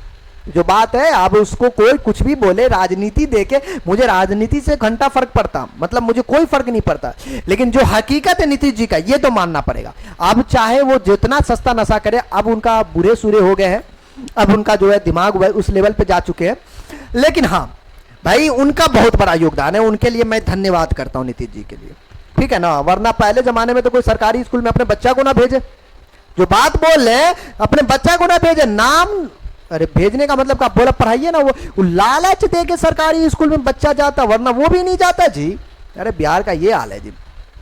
चलो गांव घर में और भी जगह बिजली थोड़ा सा ये हुआ, बिजली अगर बेहतरीन होगा तो फैक्ट्री ये सब लगेगा, रेलवे ठीक है, स्कूल, अस्पताल, पानी, बैंक, ये सब क्या है, ये आपको आधारिक संरचना है, ठीक है ना। ये सेवा आपको गवर्नमेंट के द्वारा दी जाती है। अब बात करेंगे दोस्तों कि इन सब चीजों से देश का विकास होता है। अगर किसी राज्य या इलाके में ये सुविधा ज्यादा होगी तो वहां तेजी से विकास होगा। हम पढ़ रहे भारत, है ना, भारत के बारे में जान रहे, और हम बिहारी है, बिहार के बारे में ना जाने तो मजा आएगा? नहीं आएगा। आने वाले कल के आप भविष्य हैं, आने वाले कल के आप हीरो हैं, हीरो को जानना पड़ेगा ये चीजें। देखिए बिहार की जो है ना विकास की स्थिति बड़ी दयनीय है दोस्त। बिहार में जो है ना, पहले बिहार बहुत आगे था जब झारखंड एक साथ था, झारखंड अलग हो गया ना बिहार से, पता है ना जी। अब देखिए, और उससे पहले जो है, जैसे गौतम बुद्ध को ज्ञान यहीं प्राप्त हो। गौतम बुद्ध को जानते हो? हाँ, बुद्ध, अशोक और चंद्रगुप्त महान राजा यहीं थे। जयप्रकाश नारायण जी संपूर्ण क्रांति और आंदोलन यहीं से शुरुआत की। लोकनायक जेपी का भी योगदान यहीं से हुआ। लेकिन अब बिहार जो है पिछड़ गया। अब पूछा जाता है इनमें से कौन पिछड़ा राज्य, तो चिल्ला चिल्ला के बोलता जी अपना बिहार है जी, आइए ना हमारा बिहार में। बेटा ये रील तक है, हकीकत कुछ और है, ठीक है, सच यही है। बाकी दुनिया क्या कहे फर्क नहीं पड़ता, यही सच है। हाँ, कितनों हम लोग तारीफ कर लेते, बिहार बिहार बिहार, एक बिहारी 100 पर भारी। भाई ये सब सिर्फ जो है ना, हकीकत कुछ और ही है, ठीक। वो आप भी जानते हो, हम भी जानते हैं कि बिहार का क्या हाल है, स्थिति। क्योंकि एक बिहारी अपने दिल से पूछा जाए तो वो जानता है कि बिहार की स्थिति क्या है, और हमारा अलग राज्यों से, जितने सारे राज्य है ना, उनसे कितने हम लोग किस लेवल पे हैं, अपने से पूछो पता चल जाएगा। देखिए बिहार के पिछड़ेपन का कुछ कारण है। तेजी से बढ़ती जनसंख्या, अच्छी सुविधाओं की कमी, कानून व्यवस्था की स्थिति, बाढ़ और सूखे सबसे ज्यादा तो ये प्रभाव करता है। औद्योगिक पिछड़ापन, ये तो उससे भी ज्यादा मतलब प्रभाव पड़ता है जी। गरीबी, खराब विधि व्यवस्था, कुशल प्रशासन, वाह वाह वाह वाह, कुशल प्रशासन का अभाव। वैसे तो प्रशासन हर जगह लूटता है, बिहार का प्रशासन कुछ ज्यादा मात्रा में लूटता है जी, ज्यादा मात्रा में, एकदम सुंग सुंग के लूटता है कुत्तों के तरफ। चलो ठीक है जी। अब ये हो गया जी बिहार के प्रशासन के बारे में पर्सनली बात करेंगे। पहली बात करेंगे तेजी से बढ़ती जनसंख्या। दोस्तों बोलेंगे क्या गुरुजी, क्या तेजी से बढ़ती जनसंख्या? देखो बात ये है कि जनसंख्या बड़ा जरूरी है कंट्रोल करना। आप खचाखच खाली जो है जनसंख्या भरल रहेगा तो दिक्कत नहीं है जी। अरे दिक्कत है ना, यहाँ खेती उपट के घर बन गए, समझ रहे हो? हाँ, तो ये दिक्कत है। बिहार में लोग बहुत तेजी से बढ़ रहे हैं, जितने लोग बढ़ते उतनी ज्यादा जरूरतें होती है, जैसे खाना से लेके नौकरी, इलाज वगैरह वगैरह वगैरह वगैरह वगैरह इटीसी, समझ रहे हो? सरकार को ज्यादा लोगों को ध्यान रखने में ज्यादा पैसा और साधन का खर्च करने पड़ते हैं, जिससे विकास को, काम को पीछे रह जाते हैं दोस्तों। तो ये जो है ये देश की प्रॉब्लम है, बिहार की नहीं है। जनसंख्या देश की प्रॉब्लम है, ठीक है। वो तो शुक्र बनाओ क्या आजकल जो है पढ़ा लिखा थोड़ा समझदार आदमी सब भी है, ठीक है। हाँ, तब हम दो हमारे दो, वरना हम दो हमारे गिन लो, ऐसा मैटर था पहले। अब पढ़े लिखे फिर टेंशन उलझन नहीं है, तो पढ़े लिखे इतना समझदार अब हो गया जी, ठीक है। ये चीज है, पहले तो वही वाला बात था ना, हम दो और हमारे गिन लो जी। ये मैटर से बाहर निकला, बहुत बड़ी बात है जी। अच्छी सुविधाओं की कमी की बात करेंगे। देखो, अच्छी सुविधाओं की कमी होगी, जिसमें देखिए किसी भी राज्य को आगे बढ़ने के लिए अच्छी सड़कें, बिजली, पानी है, स्कूल और अस्पताल चाहिए। अब तो का कुछ थोड़ी लगो कि अपने बिहार में एप्पल स्टोर खुलेगा, ना खुलेगा जी। एप्पल मुंबई में खुलेगा, राजधानी में। अरे बाबा, वो राजधानी नहीं यार, वित्तीय राजधानी है ना मुंबई, तो वित्तीय राजधानी में खुलेगा कि यहाँ खुलेगा जी? बिहार में। पता चला कि बुधनी का बाढ़े में दहला दिया।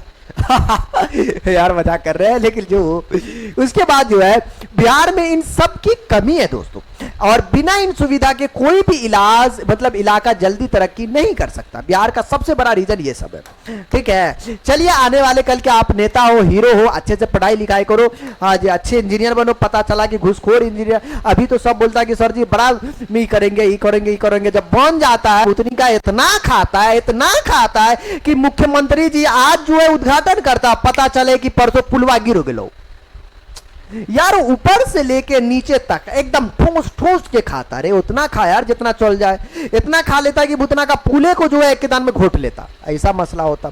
देख रहे हो ना कितना बिहार का पुला गिरता, लग रहा है कि किसी लकड़ी पे खड़ा कर दिया, अब पता चलता है कि करोड़ों का पुल है। ए भगवान, ऐसे बिहार का विकास होगा जी? ये विकास हो रहा है, देख रहे हो विकास कैसे हो रहा है। देखो दोस्तों, अब यहां पर जो है कि बिहार ज्यादातर लोग खेती पर निर्भर है, बहुत ज्यादा मात्रा में। आप जो है खेती, आप पलायन पर निर्भर है जी। बिहार में जो है पलायन पे सब निर्भर है। क्या रे, तुमको पता है मुंबई में, तेलंगाना में, या फिर कहीं तेलुगु, मराठी, मद्रासी में जो मार खाता है बिहारी भाषा के चक्कर में, है काहे के लिए? अगर अपने बिहार में जो है रोजगार रहता तो दिल्ली जाता कोई? अरे जाता, बोलो ना जी कमेंटा में, ना जाता। लेकिन काहे जाता है? क्योंकि ये बिहार में वो चीज की कमी है। कितने बिहार में फैक्ट्री हो बता ना तू, हाँ?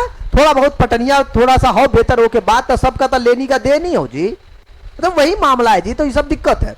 यहाँ खेती पुराने तरीके से होती है, वो भी चीज है। अब पढ़ लिख कर खेती नहीं करना चाहता लोग, बोलेगा हम पढ़ ले लिए, लिख ले लिए, हम सरकारी नौकरी की नहीं तैयारी कर भाई।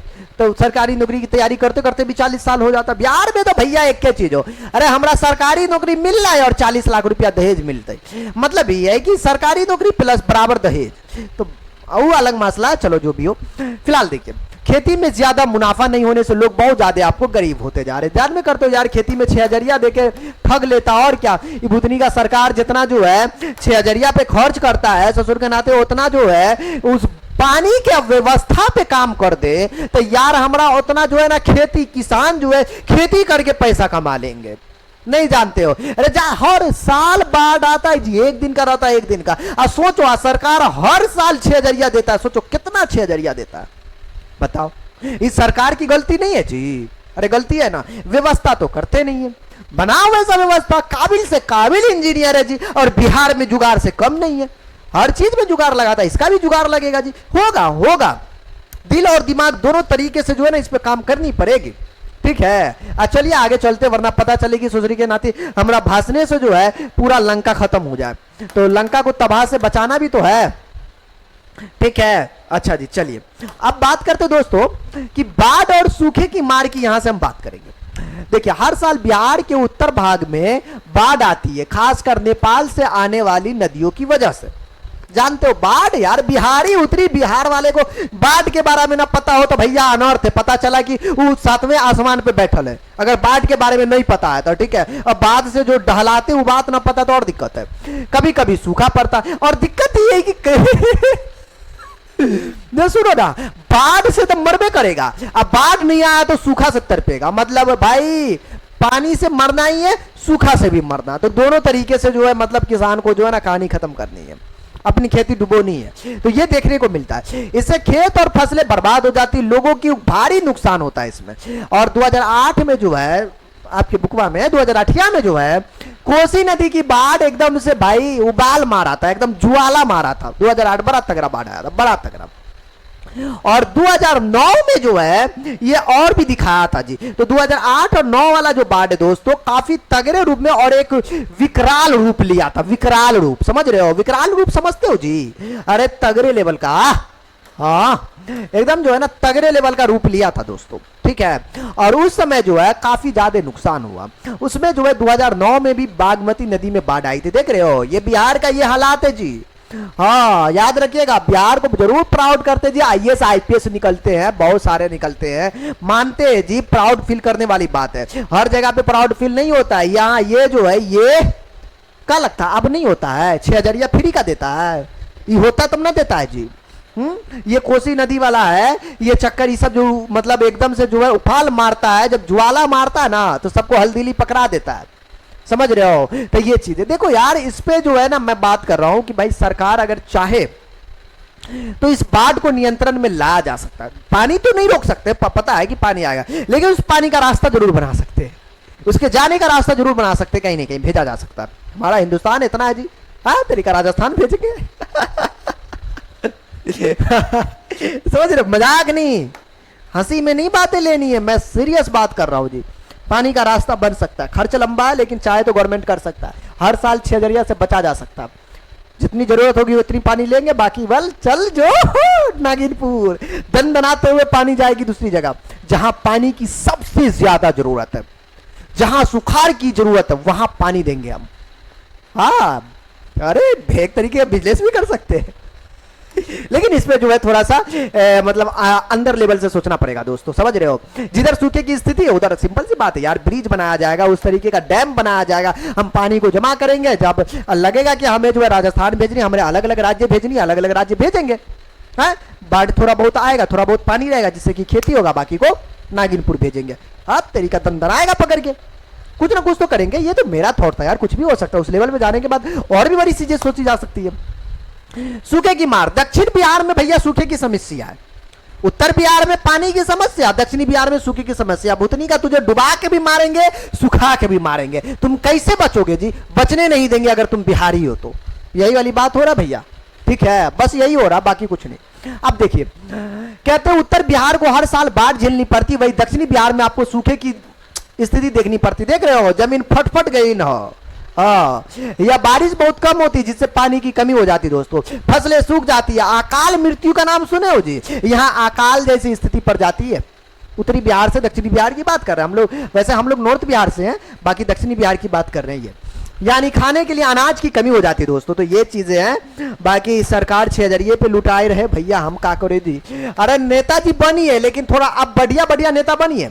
अब वैसे भी नीतीश चाचा का अब टाइम पूरा हो गए, और भगवान का शुक्र मना कि चाचा जी जितना मेहनत कर हुआ उसका शुक्र मनाओ, ठीक है। और यहाँ तक जो ललके है चाचा जी का बहुत बहुत शुक्रिया, लेकिन अब आगे जो है कुछ अलग किया जाए।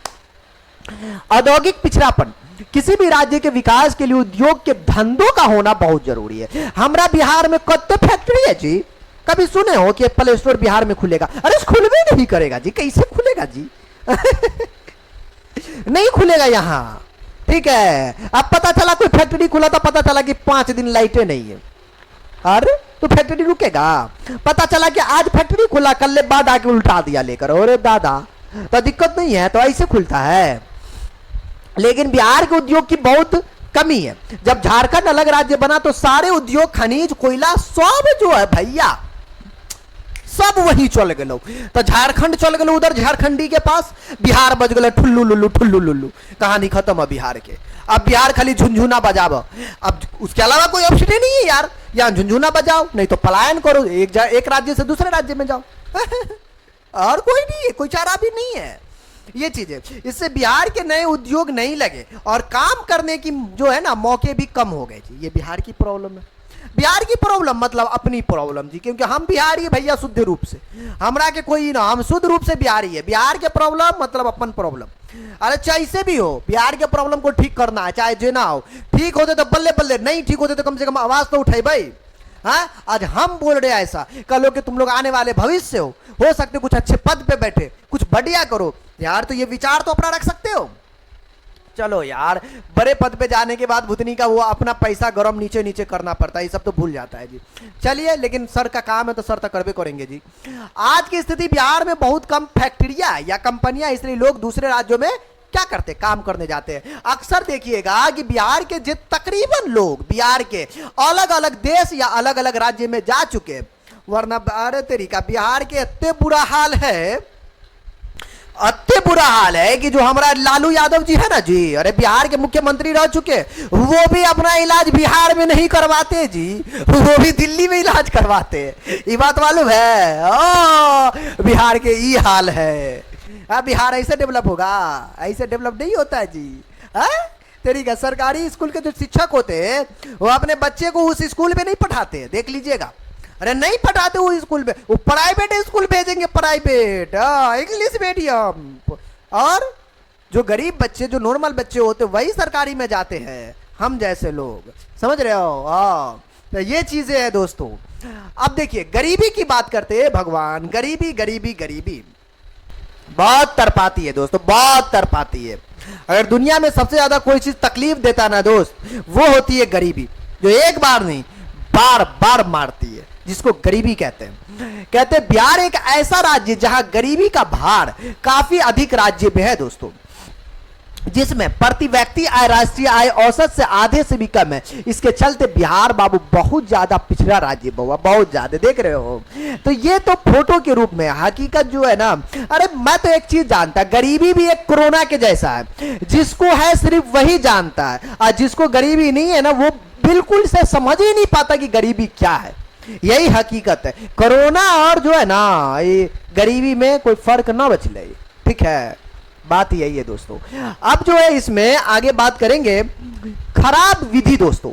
देखिए, खराब विधि की अगर मैं बात कर लूं तो इसमें जो है ये जो प्रशासन व्यवस्था है, तो बल्ले बल्ले है बिहार के। वो तो 112 का शुक्रिया मनाओ कि फोन करे के बाद आ भी जाता, बाद में घूस लेके जाता, वो अलग मसला है, लेकिन आ जाता सही टाइम पे, वही बहुत बड़ी बात है। वरना पता चले कि बुधनी का मर्डर हो गए, पूरा लाशे बीच गए, अब न्यूज पेपर के माध्यम से पता चलते तो पुलिस मामा आता, हाँ मर गए, मर्डर हो गए, तो बताओ। अरे बिहार का तो ये हाल था भाई। अब देखो, व्यवस्था भी देश या राज्य के शांति तथा सुव्यवस्था की जरूरी होती है, लेकिन बिहार में वर्षों तक कानूनी व्यवस्था कमजोर रही, जिसके चलते नागरिक शांति पूर्व उद्योग नहीं चला पा रहे थे। इस तरह खराब विधि व्यवस्था से जो बिहार पिछड़ेपन का शिकार हुआ।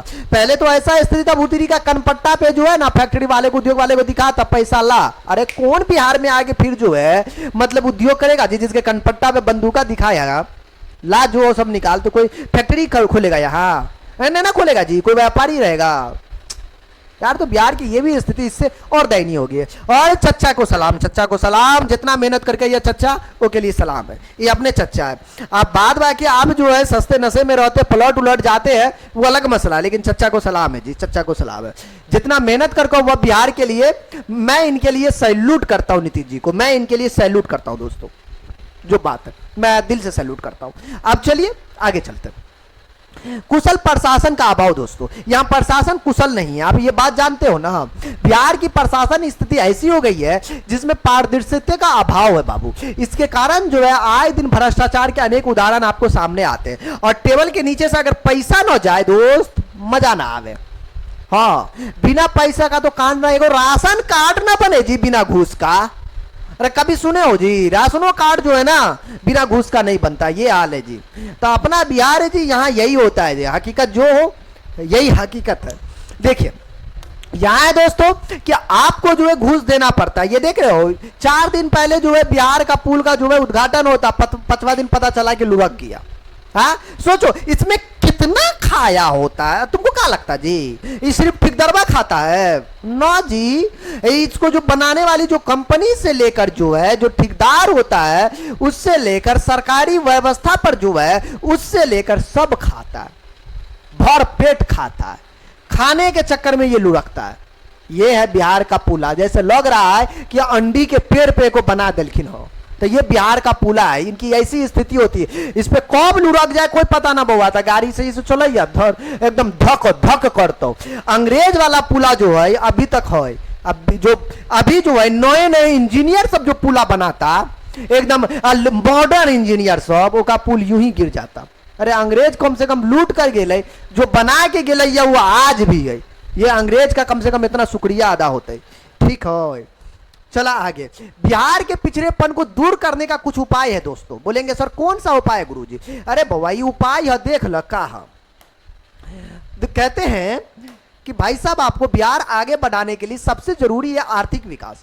जब लोग रोजगार और शिक्षा, स्वास्थ्य, सड़क, बिजली सुविधा मिलेगी तब आपको जो है बिहार डेवलप होगा। बिहार के पिछड़े इलाकों को सुधारना होगा तभी पूरे राज्य का विकास होगा। हमारे एपीजे अब्दुल कलाम आजाद का नाम सुने हैं, वो राष्ट्रपति रह चुके हैं। बिहार के बारे में देखिए क्या बोले हैं जी। उसने कहा है कि बिहार के विकास के बिना भारत का विकास संभव नहीं है। और एगो हमारा मोदी जी पता है जी, उनका भी बिहार में सरकार है ना, नीतीश चाचा जरूर मुख्यमंत्री है, उनका भी सरकार है, लेकिन देखिए बिहार में वो कत्ते डेवलप किए वो देख लीजिएगा, और गुजरात में वो कत्ते डेवलप किए दोनों देखिएगा, है ना। ये भेदभाव जो है ऐसे चलेगा बिहार। रे जानते हो रे भूतनी वाले कि हमारे बिहार की स्थिति गड़बड़ है, सबसे पिछड़ा राज्य है, फिर भी तुम लोग जो यार बिहार को नहीं देख रहे हो। हाँ ऐसे कैसे चलेगा जी, बताओ यार। तो ये जो चीजें हैं यार, बिहार का जो है ना विकास में सबसे बड़ी बाधा है दोस्त, सबसे बड़ी बाधा है यार। कोई नेता जो है यार केंद्र लेवल पे भी जो है ना बिहार को जो उस लेवल का जो है ना मतलब सहायता नहीं मिल रहा दोस्त, सहायता नहीं मिल रहा। ठीक है, मोदी जी आके लंबा लंबा बात करेंगे, ज्ञान की बात करेंगे, हई रे मोदी, हई रे मोदी। मोदी जी कम से कम जो है बिहार के विकास पर भी ध्यान दीजिए। यार वही वाली बात है, देख रहे हो बिहार में जो है मेट्रो आते आते सालों लग गया। देखिए पटनिया में ना बिहार में पिछड़ेपन दूर करने के और भी कुछ उपाय किए जा सकते हैं। जनसंख्या पे भैया आप नियंत्रण कीजिए, ज्यादा अच्छा रहेगा। लेडीज को पढ़ाइए, जेंट्स को पढ़ाइए। अरे पढ़ल लिखल होता है जनसंख्या नियंत्रण में रहते, ठीक है। हम दो हमारे दो, पहले वाला टाइम ना होता, अगर पढ़े लिखल नहीं है हम दो हमारे गिन लो, ऐसा चक्कर होगा। तो भैया इसमें काम करना होगा संपूर्ण रूप से। चलिए इसके बाद जो है आगे है कृषि का तेजी से विकास किया जा सकता है दोस्तों। अगर कृषि को तेजी से विकास करेंगे, नए तरीके से अगर कृषि पे हम लोग काम करेंगे, उन्नत किस्म से जो है बिजली मतलब आपको जो है खाद पानी का इस्तेमाल करेंगे दोस्तों, तो कृषि का उपयोग होगा। अरे भैया कृषि का तो बढ़िया जो लुढ़का देता जी, तो वो भी दिक्कतें हैं, उस पर भी काम करना पड़ेगा गवर्नमेंट को, तब होगा बिहार का विकास। ऐसे उस पर जो है बाढ़ पर नियंत्रण दोस्तों, सबसे बड़ी जरूरी है बाढ़ पर नियंत्रण। खाली छौजरिया से काम चलता है, छौजरिया गुनगुनावे से काम नहीं होता है। बाढ़ पर जो नियंत्रण करना पड़ेगा, इसके लिए बांध बनाना पड़ेगा, जल प्रबंधन प्रणाली बनाई जाना चाहिए। हम ज्ञान दे दिए, हमारा बाता को जो नीतीश जी के पास पहुंचा दिए कि बिहार के जो है बाढ़ की व्यवस्था को कैसे ठीक किया जा सकता है, समझे। हाँ तो यही तरीका है। आधारिक संरचना का विकास, इसमें बिजली, सड़क, उसके शिक्षा व्यवस्था, इन सब पर जो है बढ़िया रूप से काम करना पड़ेगा। बिहार का कभी हॉस्पिटल देखे हो जी? अरे सरकारी की बात कर रहे हैं, प्राइवेट में कौन गरीब जाता जी, सरकारी की बात कर रहे हैं, देखो क्या हाल होता जी। तेरी का ऐसा ही मुर्दा मैं क्या बोलूं उनके बारे में। उसके बाद उद्योगों का विकास दोस्तों, यहाँ फैक्ट्री की सबसे ज्यादा जरूरत है, क्योंकि झारखंड का अलग होने के बाद बिहार की स्थिति बड़ी दयनीय होगी फैक्ट्री के मामले में। तो यहाँ बढ़िया लेवल से जो है फैक्ट्री का भाई आपको जो है काम करना पड़ेगा। अगर देश विदेश से निवेश लाकर बिहार के उद्योग और धंधों को बढ़ावा दिया जाएगा तब आपको बेहतर होगा, ठीक है। हाँ ऐसे गरीबी हटाना, बिहार में करीब 42% लोग गरीबी रेखा के नीचे रहते। 42%, अरे भैया 50%, 42%। अब आप अपने आप को देख के ही ना सोचे कि हम ठीक है तो सामने वाला ठीक होगा। बेटा याद रखिएगा, सड़कों पर निकल कर देखो रात में, ठीक है ना, कितने सड़कों पे सोने वाले और कितने गरीब मिलेंगे ना, वो आपको चार दीवारी के अंदर रहकर नहीं पता चलेगा, ठीक है। हाँ गरीबी ऐसा नहीं पता चलता है दोस्त, ऐसे नहीं पता चलता है। तुम जो हो जिस हालात में हो उस हालात से नहीं पता चलता है। गरीबी जो है क्या बताएं हम। चलिए शांति व्यवस्था काम करना दोस्त, यहाँ जो है ना राज्य में शांति कानून व्यवस्था लागू करना पड़ेगा, तब आपको जो है रोजगार एवं विकास दोनों में आपको बढ़ेंगे। तो यहाँ पर कनपट्टा में बंदूक रख के लूटना, किसी को गोलियां मार देना, किसी को कुछ कर देना है, यहाँ गैंगस्टर वाला बातें चलना कि इधर गैंग बना रहा उधर बना रहा, तो ये सबसे जो है भैया बचना पड़ेगा। इन सबको जो है जड़ से खत्म करना पड़ेगा, तब जो है बेहतर आपको कानून व्यवस्था हो सकता है, तब बिहार जो है आपको सही रास्ते पर चलेगा। स्वच्छ और ईमानदार प्रशासन हो, ईमानदार प्रशासन कटल होगा जी, वो नीचे से तो घूस लेगा, ये बंद होगा, भ्रष्टाचार बंद होगा, तभी कुछ ठीक हो सकता है दोस्त। तो ये जो है 8 9 माह ये ज्यादा जरूरी है, ये सबसे ज्यादा जरूरी है। और हम इसके लिए मोदी जी को दोष देंगे भैया जी? आप जो भी हो, आप मोदी जी को आप ग्रेट मानते हो, लेकिन हम इस मामले में ग्रेट नहीं मानेंगे जी। आप क्या मानते हो मोदी जी को, आपका मैटर है, लेकिन हम बिहार ही हैं भाई, हमारे लिए क्या जरूरी है, मुझ पर बात करेंगे जी। देखिए, केंद्र सरकार का मतलब होता है जिसमें सत्ता जो है किसमें हो, केंद्र की हो। केंद्र में सत्ता किसकी है? मोदी जी की सत्ता भैया। देख लीजिएगा बिहार के लिए कितने काम किए मोदी जी, और जितना जो वोट मांगने के लिए जो आके भाषण देकर जाते हैं, समझ रहे हो ना, देखते हैं कि कितना वो मेहनत की है, कितना बिहार के लिए किए हैं जी। देखिए क्या कहते हैं, बिहार जैसे बड़े और पिछड़े राज्यों के विकास के लिए केंद्र सरकार से ज्यादा मदद मिलनी चाहिए, ठीक है। कई राज्यों में विशेष राज्य का दर्जा आपको प्राप्त है। अब देखो, मोदी जी की सरकार बिहार में है अभी, ठीक है ना, लेकिन बिहार को जो है आपको विशेष राज्य का दर्जा अभी तक दिया गया नहीं, दिया गया। सोचो, अब बिहार सबसे जो है हर राज्य से पिछड़ा राज्य बिहार है, लेकिन दिया नहीं जा रहा है। क्या मोदी जी का ऐसे बिहार डेवलप होगा? खाली बिहार में आके भाषण देने से कुछ थोड़ी होता है जी, हाँ, कुछ काम भी करना पड़ता है ग्राउंड लेवल पे। तो कम से कम जो है कुछ ना, तो कम से कम विशेष राज्य का दर्जा तो दे दीजिए। हाँ, कब दीजिएगा जी? बिहार को लुढ़काने के बाद अब बिहारी का पलायन कब रुकेगा? नहीं रुक सकता ना, रुकेगा ही नहीं। जम्मू कश्मीर, पंजाब, ठीक है, उत्तर पूर्व के असम, मणिपुर इत्यादि, इन सबको विशेष राज्य का दर्जा मिला हुआ, बिहार को छोड़कर सबको मिला हुआ है। इन राज्यों को ज्यादा पैसा, छूट और योजना दी जाती ताकि ये आगे बढ़ सके। बुधनी वाला जो सबसे पीछे है उसी को और पीछे कर रहे हैं। भगवान, कितने बड़े लेवल पे जो है इंसान यताचू सब बैठा हुआ, मुझे समझ में नहीं आ रहा है जी, कितने बड़े लेवल पे बैठा हुआ। देखो तुम ही सोचो, ये इतना पिछड़ा राज्य है, किताबों से लेकर हर चीज में बिहारी पिछड़ा है ना, हर चीज में पढ़ते बिहारी पिछड़ा, फिर भी बुधनी वाले नेता लोग जो है आपको ध्यान नहीं देता। विशेष राज्य का दर्जा तक नहीं बिहार को अभी तक नहीं दिया गया जी, अभी तक नहीं दिया गया। अरे कांग्रेस को दूसरे थे कि अब बिहार में ये था, बिहार में उनकी भी सरकार थी मिलन से, जैसे भी हो, उसके टाइम में नहीं मिला रहा था। मोदी जी की सरकार, तू तो कुछ कर दे भाई, है कम से कम बिहारी तुम्हारे लिए कम से कम इतना तो भाई उपकार से, है कम से कम इतना तो कर ही सकते हो भाई, कुछ तो उपकार करे आप यार। तो बिहार को कुछ करना है नहीं, खाली जो है ज्ञान की बातें जो है नेता सब आकर देंगे जी। तो कम से कम बिहार को जो है भाई विशेष राज्य का दर्जा आपको देना चाहिए, ठीक है। हाँ जी, सिर्फ मखाना से बोलने से, मखाना बोर्ड बोलने से काम चलेगा जी? क्या तेरी का यार, कमाल करते हो। इन राज्यों को ज्यादा पैसे, छूट और योजना दी गई थी।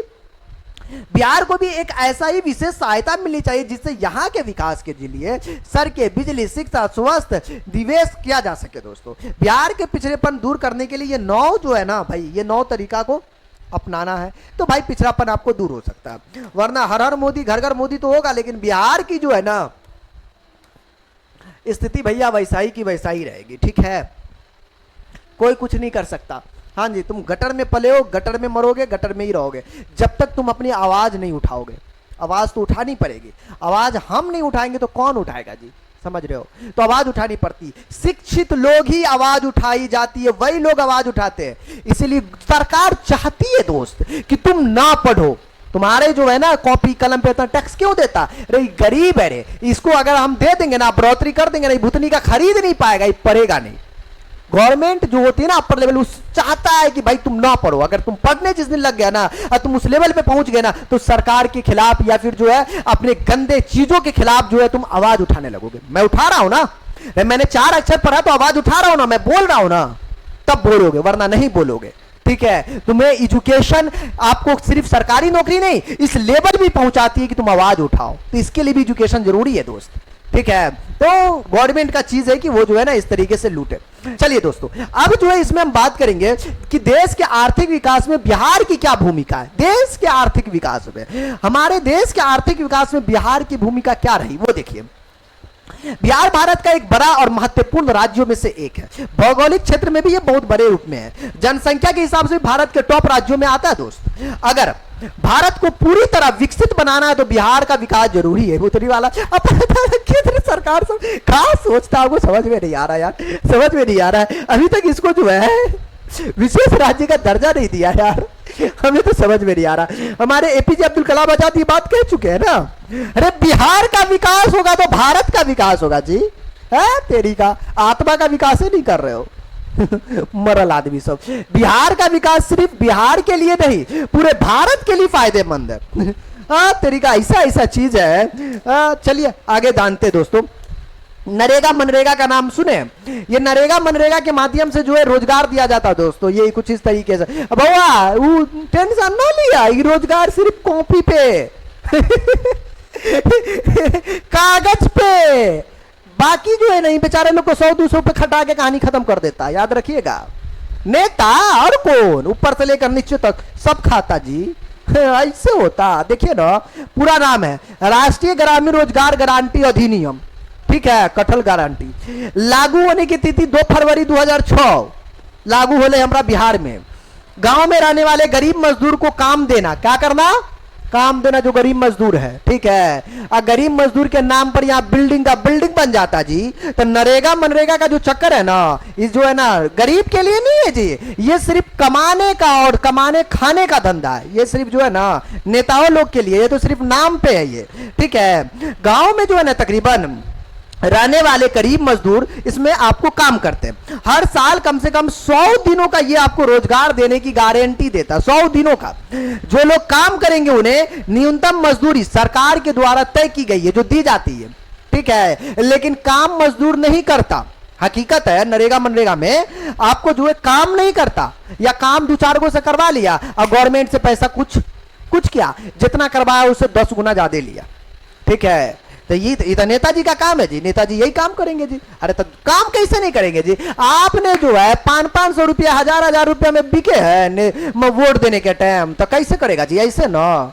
तरीका। आप लोग बात भी क्या कर सकते, दारू पे बिकने वाले हो यार, तो क्या बात करिएगा, ठीक है।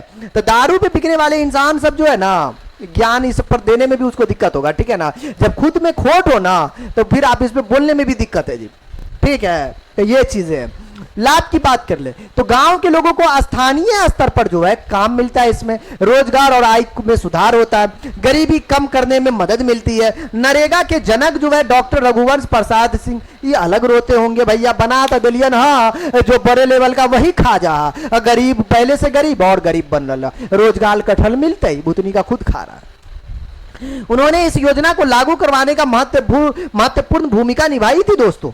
जी हाँ, अब जो है नरेगा क्यों जरूरी है बिहार के लिए, ये भी जान लीजिए भैया जी। बिहार के लिए नरेगा जरूरी क्यों है? देखिए हम बताते हैं, बिहार के लिए नरेगा इसलिए जरूरी है क्योंकि जो नेता लोग हैं उनका पेट भरे। चलिए जोक सपाट फिलहाल देखिए, बिहार में बहुत बड़ी ग्रामीण आबादी है जो खेती या मजदूरी पर आपको निर्भर है।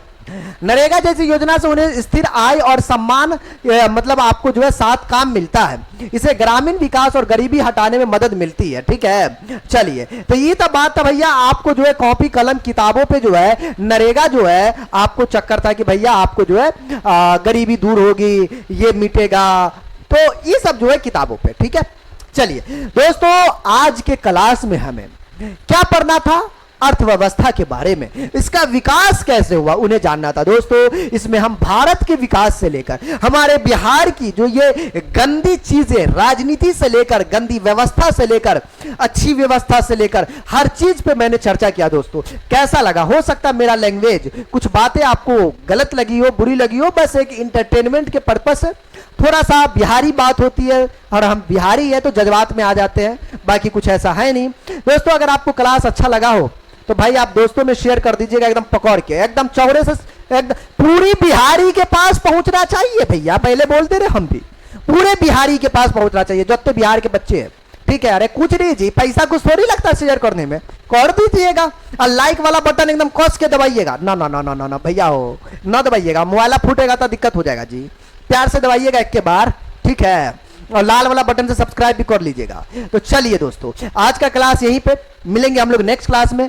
Okay, take care, bye bye.